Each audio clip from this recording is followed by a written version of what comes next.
A Nefarious Nightmare contains themes that may be explicit or triggering for some. Specific warnings and disclaimers will be mentioned in the show notes. A Nefarious Nightmare assumes all parties that are mentioned in these cases to be innocent unless proven guilty in a court of law. Listener discretion is strongly advised. You can help us grow the show by leaving us a 5-star written review on Apple Podcasts or Spotify, or you can join our Patreon for lighthearted bonus content. With this, welcome to Season 5. Deterrence itself is not a preeminent value. The primary values are safety and morality. Herman Kahn. Replace "I should have known" with "now I know better." Forgive yourself because self-shame is self-sabotage. Nathan Bennett. Taken from an Instagram post by Petals of Support. As we wrap up Phase 2 and prepare for Phase 3, we wanted to bring back Mama D from the Petals of Support podcast. Mama D not only was part of the original Minding the Beehive series, but she herself did an episode on Sextortion well before we did. So, we wanted to bring her back for an open discussion with some tips, support, love, and encouragement. This episode will also have a few sneak peeks into the upcoming episodes. With that, I'm Courtney Fenner. And I'm Amanda Cronin. And A Nefarious Nightmare presents Still Minding the Beehive, Surviving Sex Crimes, Part 8.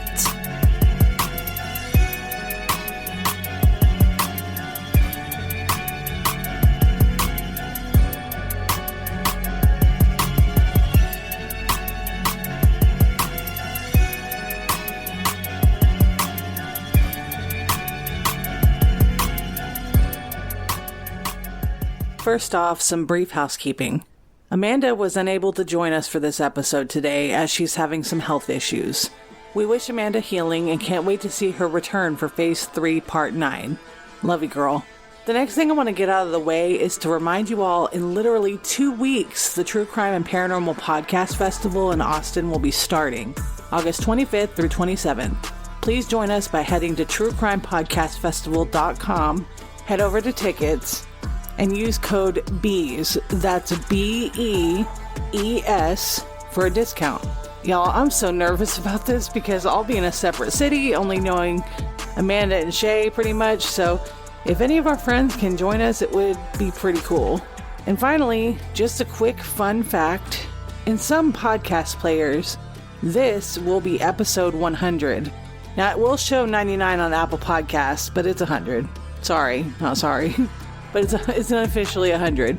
But realistically, we have about 130, which doesn't include our Not So Nefarious Criminals episodes.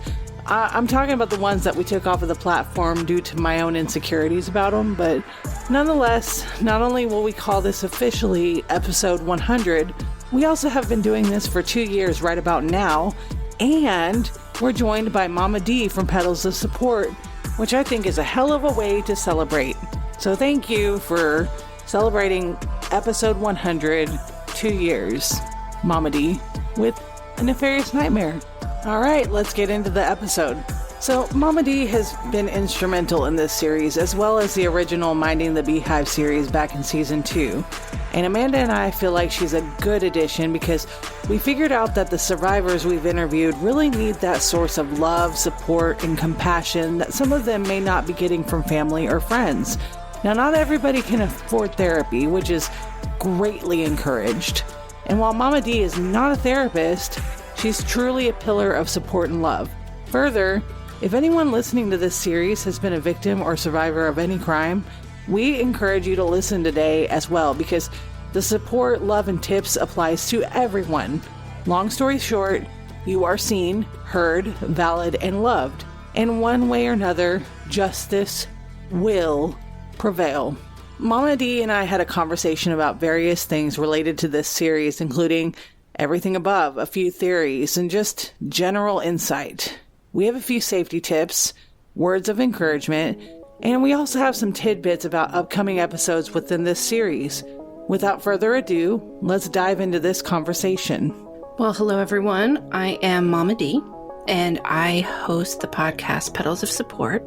And I was part of the Minding the Beehive series. Courtney asked me to come on and share things from a mom's point of view, give a few tips, and talk about how I felt about everything. So tell me what research that you've done personally about sextortion, and also go ahead and briefly describe the episode that you did.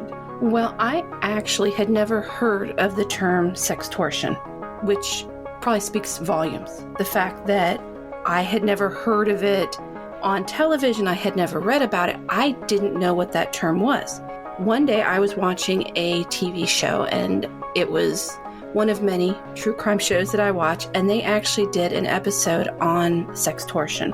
It was very, very well done, but they kept using this term, and I kept thinking, I don't know what that is. So I did look it up, and I was amazed at how much it happens, how victims are not heard, how often they're not believed, or truthfully, it feels like there's nothing that can be done. Now, the show I watched was kind of set back maybe in the, we're going to say like 90 off the top of my head. I could be wrong, but it was back before you could do the research online you can do now. You know, nowadays we know that they can take a computer and they can do all sorts of cool technology things and find things. You know, back in the day, you couldn't do that. I mean, geez, I'm 46 years old. So I will scare everyone with the idea that, you know, I have watched computers. I've watched all this stuff come into being. And the fact that when I was a kid, you know, we didn't have phones, literally left, and then you got somewhere. If you didn't get somewhere, nobody knew how to get a hold of you along the way. And there was no texting. Everything wasn't at your fingertips the way it is now. So I understand it took police and law time to understand how to research things, how to find out maybe who was behind things. But I was amazed that even now they don't put forth the effort maybe they could. So this show is, of course, really interesting because it was kind of like what it was in the past, as well as maybe the updates, how they can do things now. But from a mom point of view, I didn't want to talk about something that I obviously did not know much about. And I'm not going to sit here and act like I know a lot about sextortion other than what I have heard listening to Nefarious Nightmare and all the victim stories. It's very eye-opening for someone, you know, I would say someone my age. I keep saying that, but it is because I only know the perspective of a 46-year-old mom. But what I did my episode, I wanted to focus more on what someone could do to make a victim comfortable. I wanted to be that person, not just for my kids, but for their friends or people in my community. I wanted to be someone that if something happened, you knew you could come to me. Everyone needs that. Everyone needs someone they can go to who, even if I don't agree with the choices you made, you know that in that moment, I am not going to judge. I'm not going to lecture. I'm not going to question anything. I am just going to listen. I'm going to believe you. And I might not have the tools needed to help, but you know, I'm going to help you find someone who can. And I'm going to be there when you tell your story to maybe your parents, maybe your spouse, friends, the police. I want to be at least that first step, if necessary, or a step along the way, as someone could go to. And that's what the episode was about. It was about being in the community, somebody felt that they could go to, because we all need that. You were talking about earlier how you think it's really telling how you hadn't heard of that term prior to when you had heard of that episode that you were watching. Yeah. That is very telling because a lot of people are saying, oh yeah, I've heard of revenge porn. Have you ever heard of that case? It's called The Most Hated Man on the Internet. Sextortion and revenge porn are two distinct forms of online harassment. Sextortion involves the coercion of individuals into providing sexual images or videos, often through blackmail or threats. It's a criminal act that aims to exploit victims for personal gain. On the other hand, revenge porn refers to the non-consensual sharing of explicit images or videos online, typically by a former partner seeking revenge or humiliation. While both forms of harassment involve the distribution of intimate content without consent, the key difference lies in the motivation behind the actions. Sextortion seeks to manipulate and control victims, while Revenge porn aims to shame and harm. Both practices are similar but have a few differences, yet they both end up interlaced. Sometimes one leads to the other, or one will escalate to another, but knowing the difference between the two can help identify key aspects of a perpetrator and potentially lead to more information on them. It may also help aid in creating a better digital paper trail when knowing the proper definition and differences in each. Once again, it is telling that some people, you included, haven't heard of sextortion prior to your own research that you've done. You would think there would be a lot more awareness on because, like you said, the internet, the digital time is real prevalent right now. And that we all should be a lot more versed on that and a lot more aware of it. Well, the other thing that I found fascinating from the show I watched is that I will admit, I was under the impression that really this was done where if I took nudes of myself and then sent them to someone and then they had to send them out or do whatever, kind of tying in the revenge porn idea with it. But I didn't realize that, at least on the show I watched, how many people did not send the pictures. They were on their phones. They were, so in the privacy of their home, they were taking pictures, which totally fine. Yeah. But somebody was, and I think that's where it is apparent, but also just as someone who has a computer and a smartphone and everything, you don't want someone to get access to your things. Yeah. But what they can do with the access to it was mind-blowing. Like, these poor women were sitting there going, I didn't take pictures. I didn't give pictures to anyone. I didn't do it. And then they saw the pictures and they were like, well, those are my pictures. But they were on, my phone, my computer. And then they explained, and I will admit, I'm not great with technology. We all know this. I mean, how many conversations have we had where I'm like, I don't understand where the stop button is. But I don't understand how someone has it. It's amazing. Just to, have someone say, well, can you give me your number so I can do this? And then they use that to change your passwords. And I mean, I'm like, oh my goodness. I mean, if I got a call or a text from one of my friends saying, hey, can you help me with this? I would say yes, or I would have. I'll tell you right now, I damn well would say no, because now I understand that somebody can pose as someone. I mean, it's all things that we don't know. And if we don't know these things, how can we protect ourselves? How can I tell my kids or God forbid, my parents or anyone who is even worse at technology than me, if I don't have this information? Yeah. But it's sad the amount you have to do on your own to find out. As a mom, I think that we worry. We worry constantly about these little people that we have been given the responsibility of raising. We worry about, are they eating well? Are they growing? When they're sick, what to do? We worry about when they go to school for the first time. We worry about all these things. And now, because of technology, we now have a whole new set of things to worry about. And it's, you hear these stories and my heart breaks, because for so many of them, they didn't have someone to talk to. Or if they did have someone to talk to, they didn't feel comfortable talking to them. So now I think when I have talked to my kids about, you can come to me for anything. My biggest tip would be, it actually comes from Tatum, who you might have heard her episodes. My biggest tip comes from her, and it's actually to share your location with a close family member or a friend. Because so if you're on Snapchat or whatever, don't go sharing your location willy-nilly with people, because people will try to come find you. But if you're about to go on a date or something, make sure that, like, if you have that location services turned on, that you have it turned on to the point where you can just share it with, like with me, for example, if I were to go to work, right, and my husband needs to show up on the drop of a dime to my job, okay, well, here's my location data. But when it's anybody else, don't share it with anybody unless it is a close family member or friend. But they will need to know, because God forbid something happens to you, at least somebody knows where you're at all times. And I've done an episode, it was one of my early ones about that.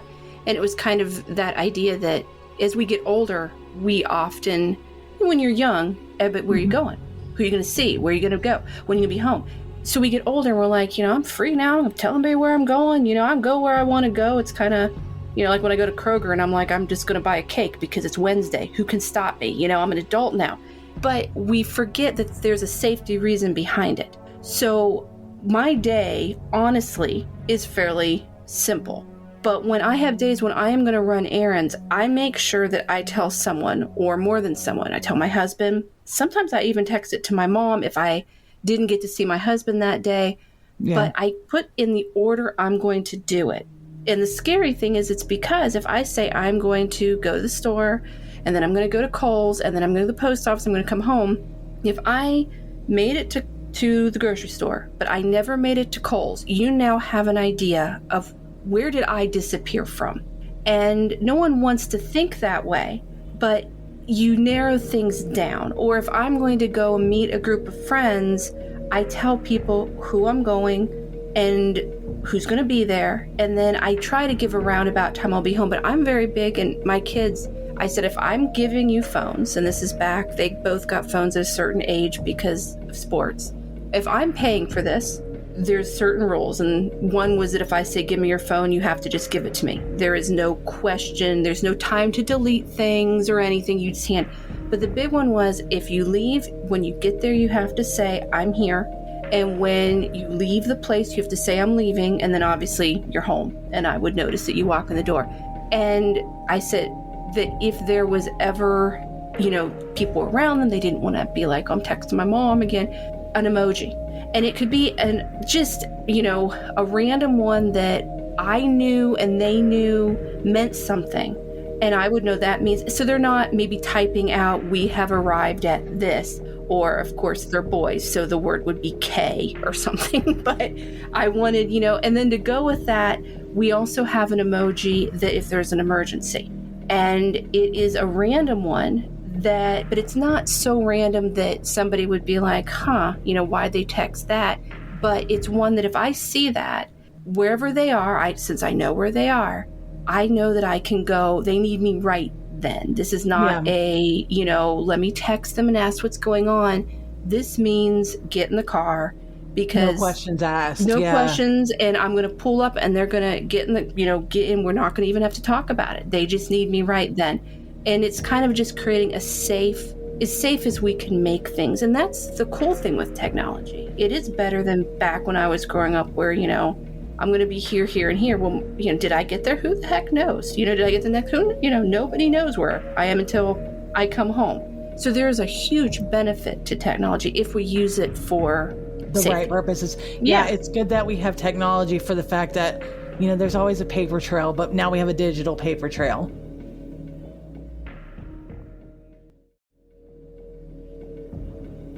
It is highly recommended and firmly encouraged to keep photos of our children off of the internet to protect their privacy and ensure their safety. We have to remember that no matter their age, they did not consent to having their photos on there, for one, but since many of them are too young to understand how this digital age works, it's up to us to advocate for them and protect them. There are several risks associated with the child's photo being online. Along with everything else, their images have the potential to be used for identity theft or other fraudulent activities. An arguably more sinister one would be the fact that criminals can and do, very unfortunately, deepfake these photos on crude images. What is a deepfake, you might ask? It refers to a type of synthetic media that combines artificial intelligence and machine learning techniques to create manipulated or altered videos, images, or audio recordings that appear to be authentic. It involves the use of deep learning algorithms to analyze and learn from a large data set of real footage, and then generate highly realistic and convincing fake content by seamlessly replacing or superimposing the original elements with new ones.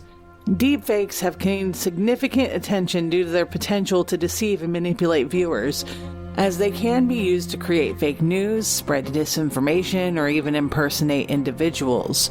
The technology behind deepfakes continues to evolve rapidly, posing challenges for detecting and combating their misuse. Along with the above reasons, we want to avoid publicly placing photos of children online. It can attract unwanted attention from strangers who may have malicious intentions. Also, these photos can be easily shared and potentially end up in the wrong hands. Additionally, posting photos of our children online can expose them to cyberbullying or online harassment. Overall, keeping our children's photos off the internet is crucial for their well-being and protection. This is Mama D's take on all of this.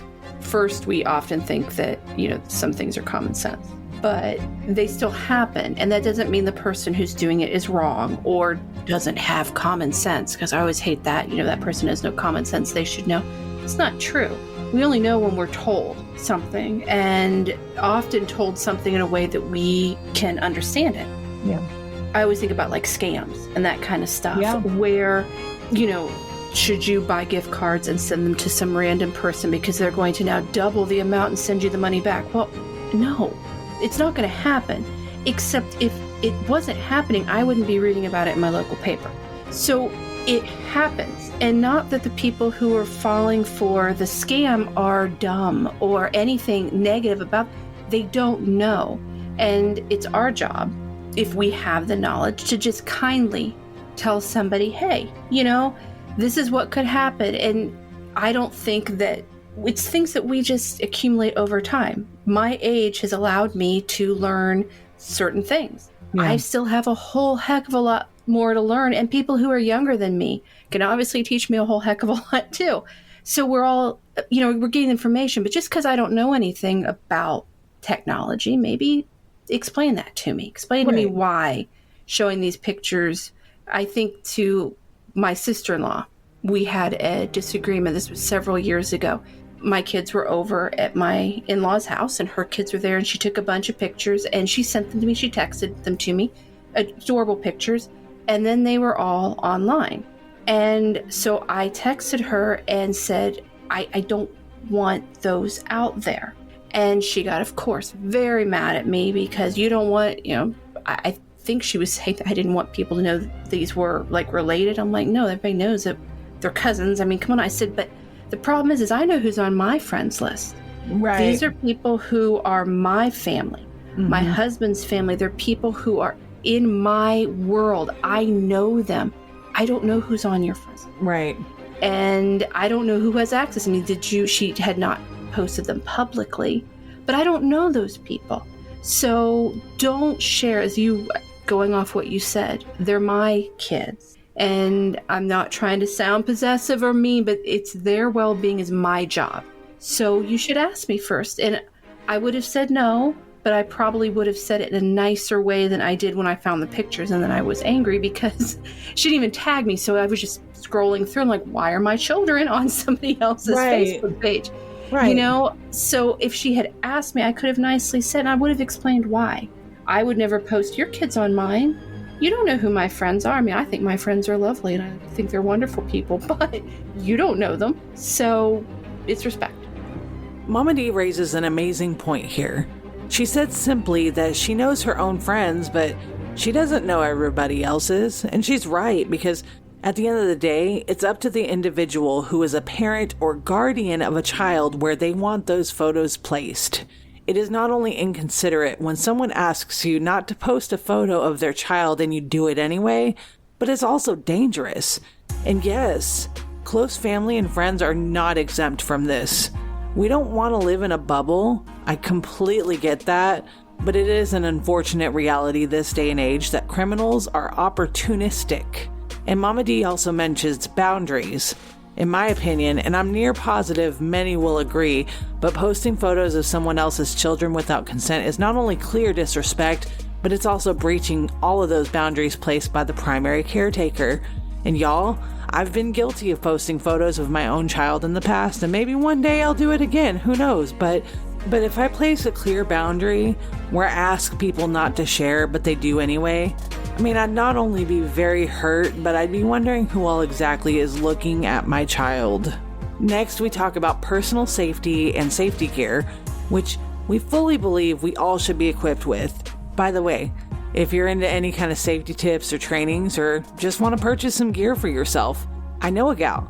Her name is Nancy Abercrombie, better known as Damsel Ninja Nancy, and she runs Damsel in Defense. You can find her at damselninjanancy.com or on Instagram as Damsel Ninja Nancy. And listen as we chat about her and other key things to know. If anybody ever wants to grab, some mace or a taser, she not only sells those things, but she sells other types of personal protective equipment. She also does give lessons on being safe. I would strongly recommend that everybody carry some form of protection with them, whether it is mace, whether it is like, a rod like you were talking about earlier, or maybe it was like a dagger or something. But I will say that when you talk about she gives lessons, when I was in college, they offered a free, it was, I think maybe they called it women's empowerment. Mm-hmm. Looking back, they probably should have invited everyone, but they didn't. It was women's empowerment. And my roommate and I went, and we learned how to protect ourselves. Very simple things. I know that my local community service building offers this class once in a while. I strongly suggest check. There are so many, maybe a YMCA, a rec center. Often they're not very expensive. Get a group of friends together, go to dinner, make it fun, or go do that and then go get lunch together. Make it fun. Take it serious, because I don't want you to be in a position where you have to use it. And hopefully that never happens. But boy, it's just that little knowledge you could have in the back of your head. Make it a fun event so it sticks in your head even better too. You go by yourself if that's your thing too. But I just say, go with some friends. Get some food out of it. Go and learn how to protect yourself, even if it's just a few simple things that buys you that time to get into your car, run into a building, run towards a light, something to protect yourself. Yeah. And those are out there, and they are not expensive if you just look for a basic one through your community service building. Yeah, and there is never any shame in utilizing the buddy system. Goodness, you're not a wimp. You're not a wuss. You're simply having that extra layer of protection. And there is, especially with this day and age, there's nothing wrong with going in 2s, 3s, 4s, right? I'm hearing so many instances of people looking at new different things that people are getting tied to their like car latch or things like that suggest sex trafficking and all this other stuff that marks you as a potential mark for sex trafficking, or somebody that can take advantage of you in any other way. If you are in a dimly lit parking lot by yourself, there's got to be a way that you can find a safe spot until you can be with somebody, or have like a security guard or a friend walk you out, because you never know these days. You have to be safe. And people are so nice about being willing to help. When my first child was born, because of the hours my husband worked, I found myself going to the grocery store at like 1 a.m. As crazy as that sounds, it just was the time I actually could go that worked for all three of us. And I always parked under a light, but I always asked someone to walk me out. And I never had someone say no to me, roll their eyes, make me feel bad. And I didn't want them to load my groceries for me. I wasn't asking for any of that. I just wanted you to stand there and walk back. And it does help that at 1 a.m. there is very few people at the grocery store. But, it's just, I guess, taking that moment and thinking, you know what? I don't want to have to ask someone. I would like to do it myself. I'd like to think I can do a lot of things myself, but why the hell put myself in that position? Walk out to my car, walk back in. In all of these cases, there are some cases where there are some people that are not willing to do that, unfortunately. And most unfortunately. People are, but there's some. But that just kind of raises a big point that we have got to be much better about advocating for each other and watching each other's backs. You do not have to like me. You don't have to have anything for me or against me or whatever. But if you see me struggling, have my back, right? And you become the hero, right? that's perfectly fine. We just need to be better about watching each other's backs, because some people don't have anybody. Right. Well, that's all these tips are. It's watching each other's back. The tips of watching what you put out on social media. Yeah. It's just Courtney watching your back. Just little just tips Mama that, just watching your back and saying, hey, best we can. It just kind of put a light bulb moment in my head just now. There's a lot of people that are always like talking and laughing about how women always go to the bathroom in pairs or in groups when they're at like bars and stuff. Well, if I had to say something, it would be, maybe there's a reason for that. Maybe it's for safety also. I mean, that's a good, I think that it's actually kind of cool when I hear about women going to the bathroom together, because it's not just about the bonding time that inevitably happens when you're a little tipsy, but it's also cool because it's like, that's a little bit of camaraderie that's going to prevent something from happening. I asked Mama D to speak as a mom from an empathy standpoint. The following are very brief teasers for episodes that will be in phase 3 of this series, but also an empathy recap on past episodes. And please listen with care, because the following will be topics that can be triggering. So if someone came to me as an adult and told me that when they were a child, that another child, whether it was a sibling or whether it was a child in the neighborhood, child at their school, raped them, that trauma, just because you get older, things don't go away. And maybe the memories get fuzzy. We all think our memories get a little bit fuzzy. But truthfully, big events. If you close your eyes and you think back to the big events in your life, the daily stuff, not so much. I don't remember getting ready for school every day. I don't remember riding the bus, really. But I do have, if I close my eyes, certain memories, because they were big events. And those, thankfully, for me, were positive. So the negative ones are just as strong, probably, honestly, even stronger. So just because time has passed doesn't mean that this doesn't need to be addressed, doesn't need to be discussed, doesn't need to be acknowledged. That would be the big one, is that her story, this child's story, even though the person is an adult now, they're still a child inside. And that child needs to be heard. And needs to be heard by the correct people, the event needs to be acknowledged by those who are present. And of course, as I always say, I'm not a licensed anything. There needs to be someone to talk to, because there's a whole lot that would come out of that with, especially if it was a sibling. Was it continuous? Were there other victims? By sweeping it under the rug, you're sweeping under the rug a whole lot of story, not just your story, but other stories that need to be told. Yeah. And whether I want to hear, if one of my friends came to me and told me that, I don't want to hear that. I don't want to think that they went through that.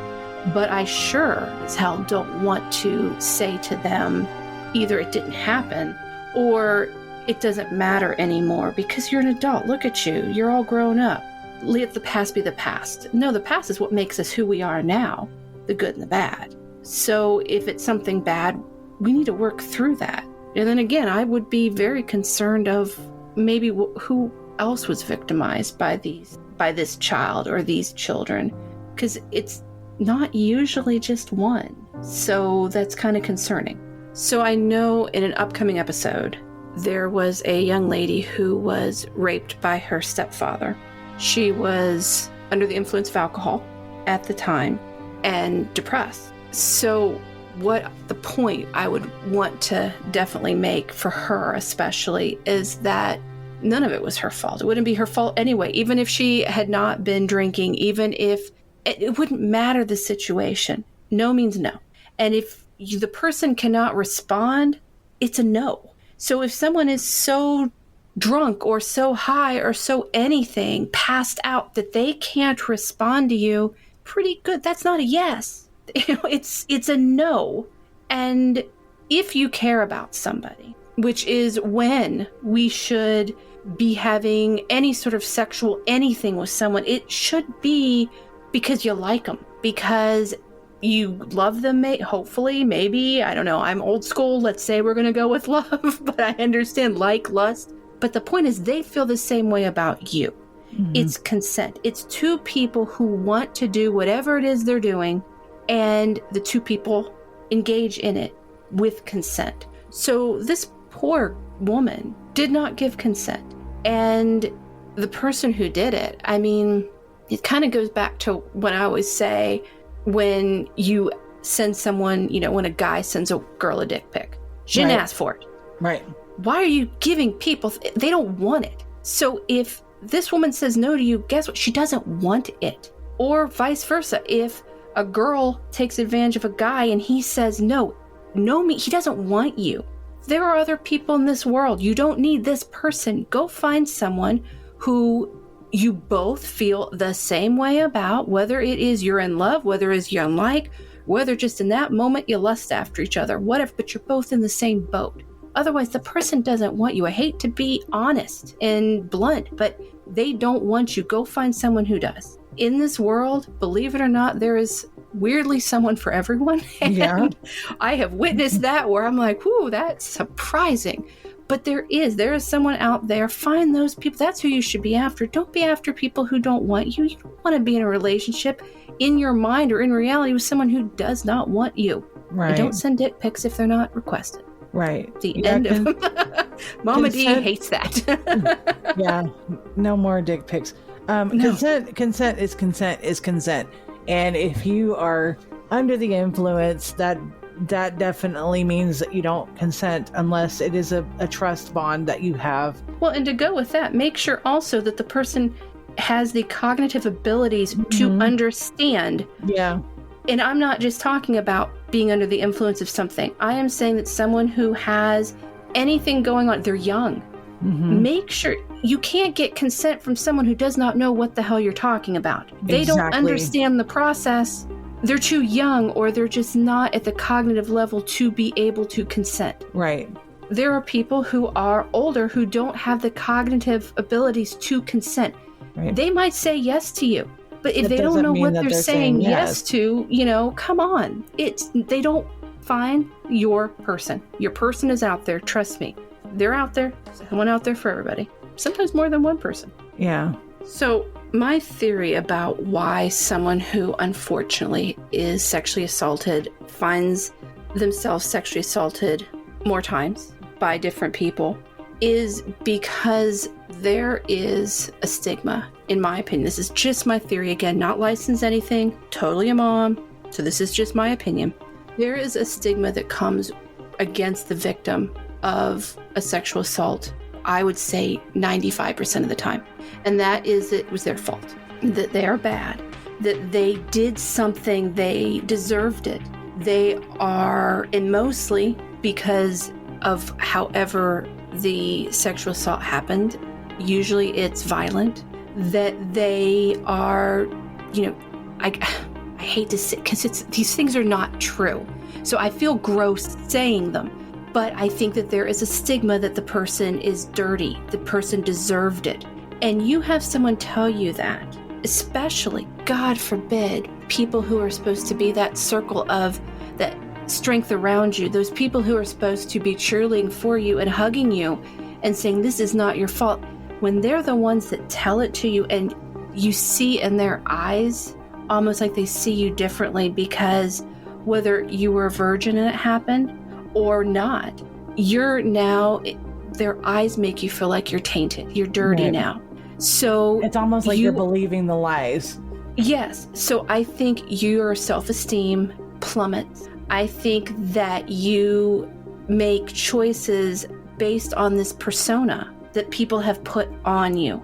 And, again, not to say that somebody who dresses a certain way or puts themselves out there to feel attractive, I'm not saying that they deserve to be sexually assaulted, but I think that when somebody who feels bad about themselves, sometimes they change their appearance. They try to, but they end up kind of taking on all the nastiness that people are saying about them, which they should not be saying. Right. It's like Stockholm.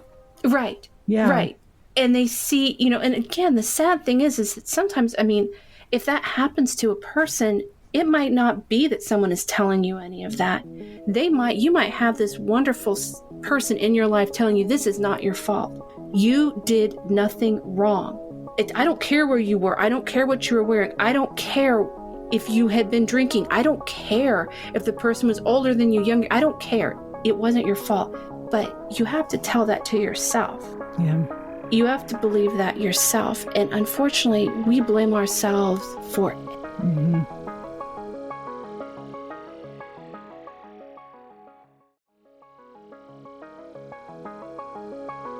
It takes, what's that? That it takes so many positives to erase just one stupid negative. Yeah. But God, when the negative is in your own head about yourself, it takes a mountain of positives. So this one person can really tell you so much that it wasn't your fault.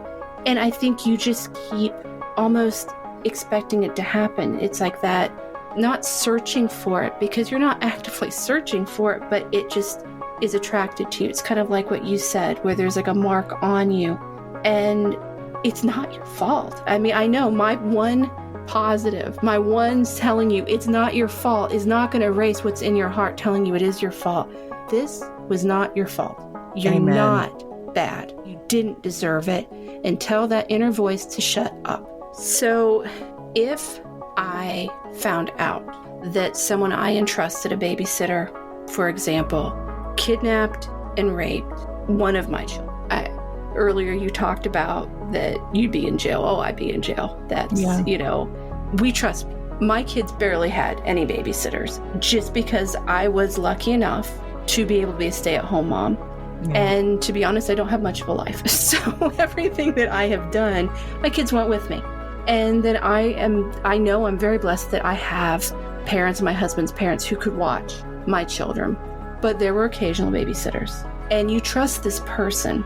And you trust that no matter if it's a child, whether it's an adult, you put the time in to find someone who you feel can take on your role for that few hours that you can't be there. Whether it's because you're at work, whether it's because you're out with your friends. We all need that. So you trust this person. So the guilt I would feel would be immense. So first of all, to that mom that hired the babysitter, I would once again go with the theme of the night, which is it's not your fault. People are amazing with the lies.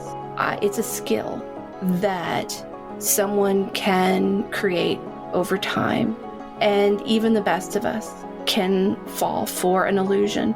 So for the mom, whomever hired this babysitter, it's not your fault. And for the child, we raise our children to respect authority. We want that. I know that when my kids were young, I did not want them running around not listening to me. That would drive me nuts, but also a safety risk. I say don't run the street. You better not run in the damn street. Very simple. Respect what I'm saying. So if I were to say, here is your babysitter, listen to them, my kids are going to. And that is what we tell that with our kids when they go to school. I'm going to drop you off at this building all the way up till 12th grade. This person is the authority. As they get older, we hope that we can also then teach them what is not good, what they need to come and tell us about, those kind of things. But I'm not talking about any of that. I'm just saying that we teach our children, for this time, this person is in charge of you. They're going to cook for you. They're going to do this. They're going to take you places. Listen to them. I don't want a bad report when I come home. I don't want a phone call. So this poor child, now as an adult, I would say that once again, these things are not your fault. I don't know how old you were.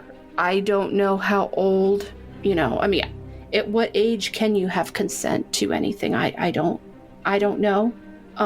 Because even, they say, well, kids, really young kids know about sex. They do, in theory. But that doesn't mean that it's okay to have your way. They can't consent. Right. They can't consent. They don't have the cognitive understanding of what it is, and chances are they didn't hear about it from a very, legit source. They heard about it on the bus or on the playground, or watching something or stupid YouTube video or something like that. They can't consent to anything. So this was not your fault. It wasn't your mom's fault. You know, there's one bad person, and that is the babysitter. That is the bad person. The rest of you are not. Right. So I knew about your story about being in a cult ahead of time because we've been friends for a while, and I was blessed enough to have you feel comfortable to tell me details. Now, I will say that your episode went into much more detail, which is the benefit of podcasting, because we can talk as long as we want and share as much as we want.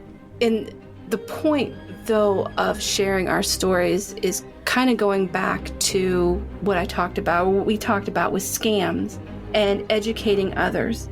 When somebody has knowledge, when someone has an experience and they share it, it opens eyes, which is wonderful, but it also allows someone who has had a similar experience, or even if it's not, but they in their mind can tie it together, it lets you know that you're not alone. And I always hate to say, and I've said this to my kids, and it sounds horrible, you're not special. Of course, I think my kids are special. I think my kids are better than everybody else's kids and everyone else in the world because they're my kids. When I say you're not special, what I mean is there's very few things that any of us go through that somebody else has. Right. And that's sad because, I mean, I want you to have the same positive experiences that I've had. I want to, that, yes. But the bad things, I don't want to think someone else has gone through, but they have. And they might not be. They're not going to be where you lay them over top of each other and they're exactly the same, because there are experiences and how we remember them are different, how we perceive them are different. But there's so many similarities. And when you realize that you're not alone, that can make a huge difference. Not just for you, but for the person who has opened up and told their story. So for you, Courtney, you told this story and you probably felt alone. Yeah. And that is, lonely, for lack of a better term. But when people come and tell you that they have a similar story, even if it's only one part similar story, you as the storyteller don't feel so alone. So you gave part of yourself, which, I guess we can use, the word hero. You put a story out there.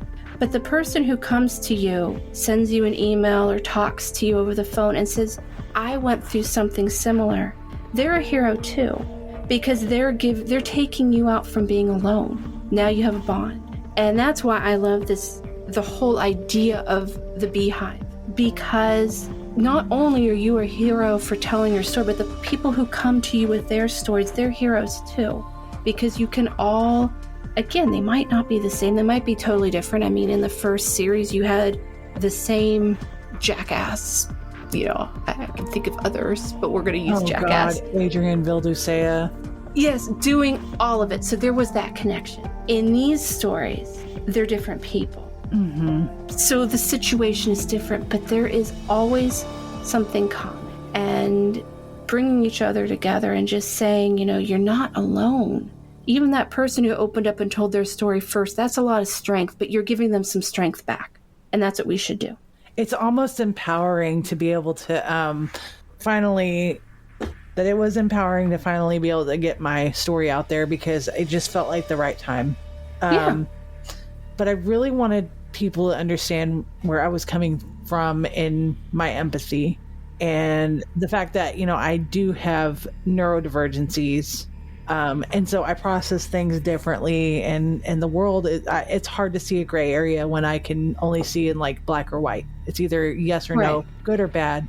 I can't do the, well, maybe, but being able to get on my own platform, essentially, and tell my story, it was empowering in the sense that, oh my God, I got about almost 13 years of trauma off of my chest within an hour or two.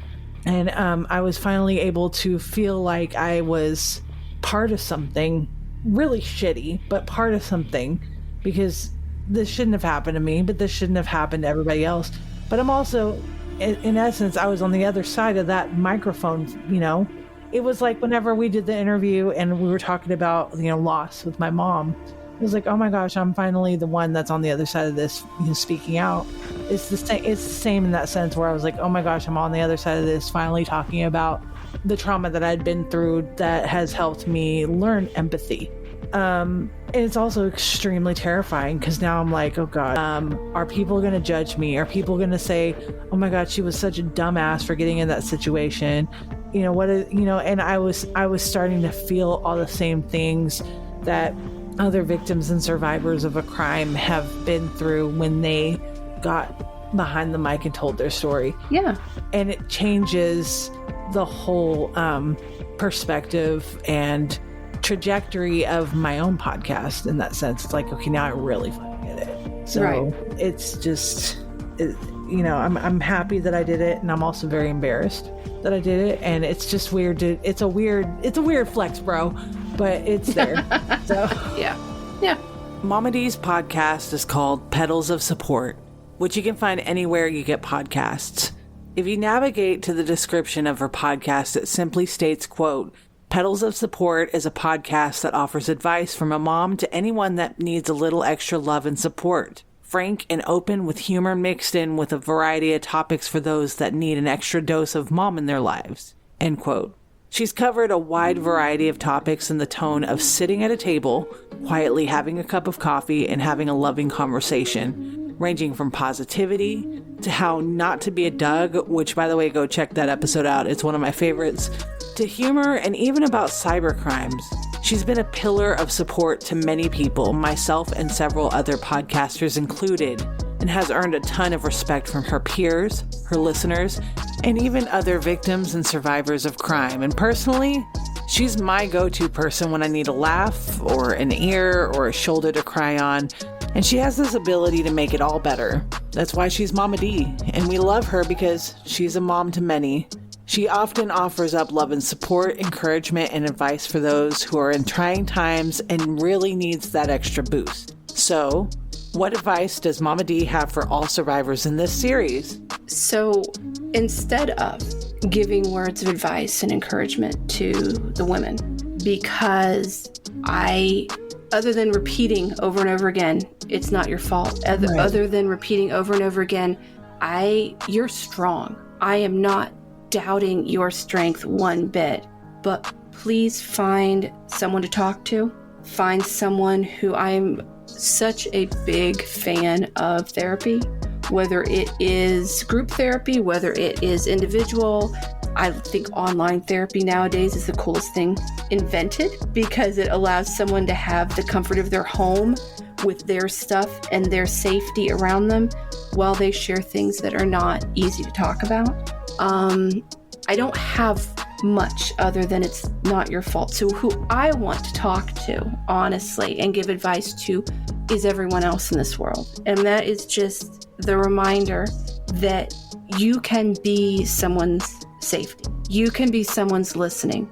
You can be that person that if something happens to them, they know they can go to you. And I kind of go back to what I said at the very, very beginning, that we all need that. We all need to know that we have hopefully more than one person, that if something bad, scary, overwhelming happens to us, we can go to them and they are going to listen and they are going to believe us. Because it's not your job when someone comes to you to question. It's not your job. You're not an attorney. You're not a judge. You're not the police. You're just the friend or the family member or the person who goes to their church or the person who they see, somewhere that they just feel a connection to. Be that person. Let them tell you the story. Listen, no judgment. Don't have any judgment in your eyes at all. Just listen and then say, especially me, if you said it to me, I would say, I don't know what to do next. Mm-hmm. Because I don't. But I know that one thing I can do is be with you with each step we need to take. Let's figure it out together. Who do we go to next? Do we go to, if it's a child, do we go to your parent? Which parent do we go to? Hopefully both parents. If it is an adult, should we tell your spouse or your significant other? Who should we go to? And then when you go to the police, which is where you hopefully will decide to go next, I'll go with you. So I just strongly encourage everyone else. And even if you are a victim yourself, be that person for somebody else. Ask yourself, who would I have wanted when I was in that scary? Because I can't imagine the fear that I would have go through my body if somebody sent me a picture of me naked that I sure as hell didn't give them, or someone said, oh my gosh, go to this website, there you are, and there you are. And I looked, my body would freeze. And I can't imagine how I would feel, but I know that I would need someone to go to. And if I had to sit there and think I don't have anyone to go to, that would be devastating. If I thought I am too, because I get it, you're going to be embarrassed. I get it, you're going to feel like, what do I do next? I get that. But I hope that I have someone I could go to and they would be that person for me. So that's just my advice. My little piece of Mama D advice is be that person for as many people out there. Be that for everybody. Be that for everyone in your life. Be that non-judgmental person they can go to who can say, I don't know what we're going to do next, but we're going to figure it out together. And I am going to go with you. I'm going to hold your hand. I will be there, and you'll always have me. We would like to thank Mama D for joining us for this series. If you'd like to find out more about her and what she does, you may find the podcast Petals of Support anywhere you get great podcasts. Links are included in the show notes. Mama D, a great friend of ours, and who is known for her genuine kindness and unwavering support, always carries a beautifully framed photograph of a delicate rose in her artwork. This small but significant gesture serves as a reminder of the profound connection between nature and our human existence. Just as bees diligently seek out flowers to pollinate, create honey, and contribute to the intricate web of life, we too rely on the foundations of therapy, encouragement, love, and empathy to not only survive, but to truly thrive. These essential elements, akin to the nectar-filled petals of a flower, nourish our souls and enable us to blossom into the best versions of ourselves. Bees are strong, resilient, yet vulnerable. We must protect bees at all costs, which includes supporting them and validating them. For without bees, we as a human race are doomed. So, be vigilant, for when you mess with the bees, you get the hive.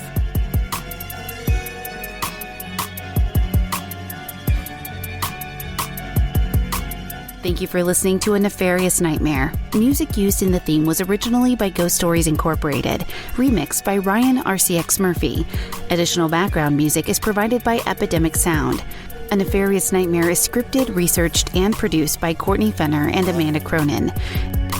I'm Lainey Hobbs, and as always, be vigilant, for when you mess with the bees, you get the hive. I just want to reach through and pinch your cheeks. Look, you put your cheeks because the water's not working. No, because I'm so incredibly, so thankful that you joined me for this. Yeah. And this has Well, been... I wanted to end it with, I'll be there to hold your hand. We'll go to the police. And then we'll go and we'll get the shovel. And Mama D has the sports flex.